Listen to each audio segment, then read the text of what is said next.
Welcome back to A Cup of Hope. I'm Jeremy Flowers, the Director of Coordinate Community Response. And today we talk with Scotti Smothermon, our housing coordinator, about her journey to the East Texas Crisis Center and how she supports survivors in seeking safe and stable housing. Good morning, everyone. Welcome to A Cup of Hope. My name is Jeremy Flowers. I'm the Director of Coordinated Community Response, and we are happy to have you here this morning, whether it's on your drive to work or you're just getting situated at your desk, so we can invite you into our world and help you get to know the employees and their role here working with survivors. Today I have with me Scotti Smothermon. Hi, Scotti. Hi, Jeremy. How are you? I'm doing pretty good this morning. Yeah, it's a good morning. So happy to have you here. So would you want to share a little bit about yourself? Tell us, kind of your time before the Crisis Center and maybe what led to your time here at the Crisis Center. Sure. Yeah. So I was in the military before coming here. Within the military, I was a victim advocate for the Army's sexual assault program. And I think that's what really started my passion to work with survivors of sexual assault, domestic violence. And after I retired from the military, I didn't know what I wanted to do. I started working at this doctor's office, and my supervisor at the time, she pointed me to a job posting for an advocate here. And I was like, I'm not going to apply. And she kept pestering me. And I'm so glad that she did, because next week I will have been here for 3 years. Oh, wow. That's incredible. Yes. That's awesome.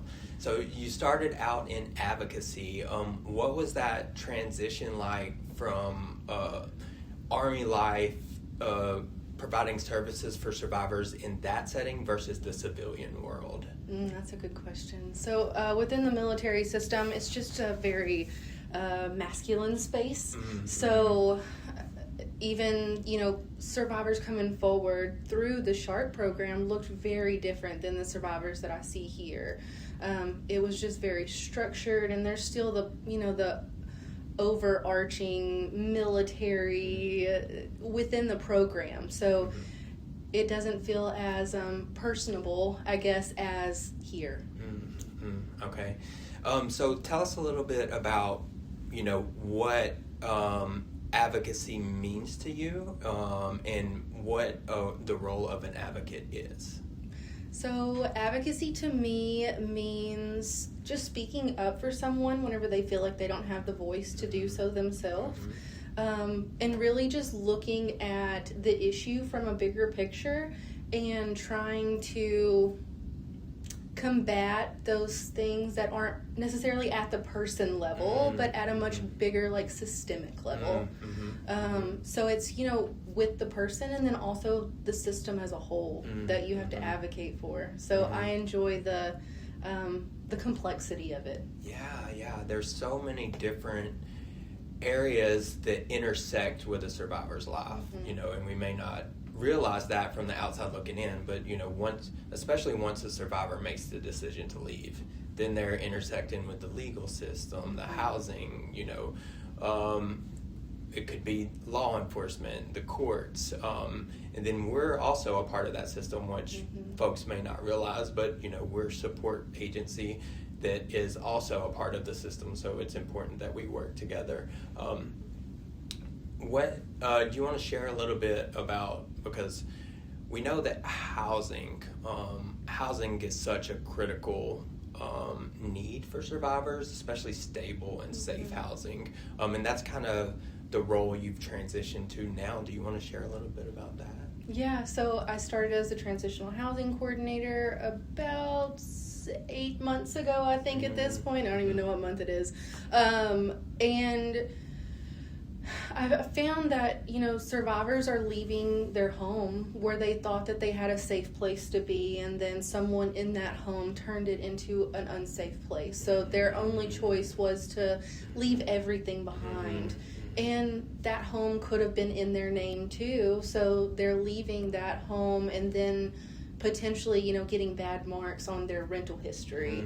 And so that carries along and impacts their ability to get housing moving forward. And then they're likely leaving, a job. So then they don't have the income to prove that they can continue paying for housing. So it literally is most of the time, completely starting over. So as the housing coordinator, being able to come in and fill that gap and help them find, safe, stable housing to where they can move forward with everything else they have going on that they're still being affected by through the domestic violence, the housing piece being, taking out of something that they need to worry about is a huge thing for our clients.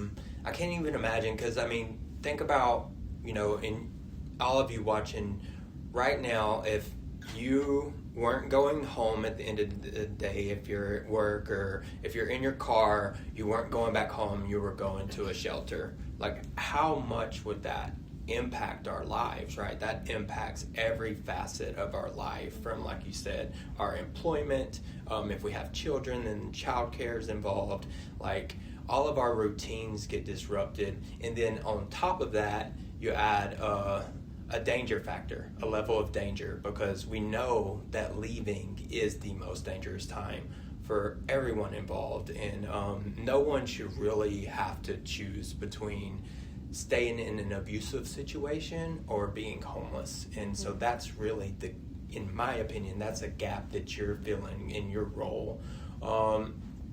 Is there any success stories that you have that you want to share? Oh, yes, I have so many, but just talking about, starting as an advocate and seeing people come in complete crisis mode and helping those, like in the initial setting of my life just got turned upside down. And then now being the housing coordinator and getting to see the clients in a home, in a safe home, thriving has been the most rewarding thing.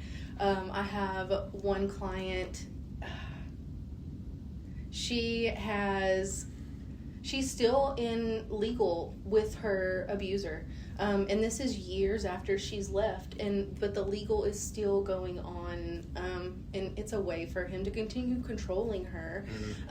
But despite that, she is thriving. She has gotten all of these new certificates. She has improved her career, and she's feeding into her child in a way that is inspiring to me. This has been the most rewarding job, just to see the full circle of, the clients that come through our doors. Oh, that's incredible. And to kind of segue in, from that amazing story, I want to ask, our ending question here, which is, what fills your cup with hope? So there's a few different places that I find hope working in this position, and just seeing that full circle is the most rewarding part. Like, some of the clients that are in the housing program now, I remember whenever they were here, either in the emergency shelter or, working with our advocates in crisis mode still, and the way that they have grown and advocated for themselves, it inspires me to even advocate for myself sometimes, because I'm not in the position that they are in such a, scared for your life. My life could end today. My child's life could end today because of the situation that someone else put us in. And I'm not even in that position, but, it's hard to advocate for yourself sometimes. So seeing these people do that for themselves whenever they're at their lowest it definitely fills my cup with hope. That's amazing. And thank you so much for the incredibly important work that you do and the way you just show up all the time for survivors. We're so grateful for you. And thankful to you all for watching. Please let us know in the comments what fills your cup with hope, and we'll see you next week.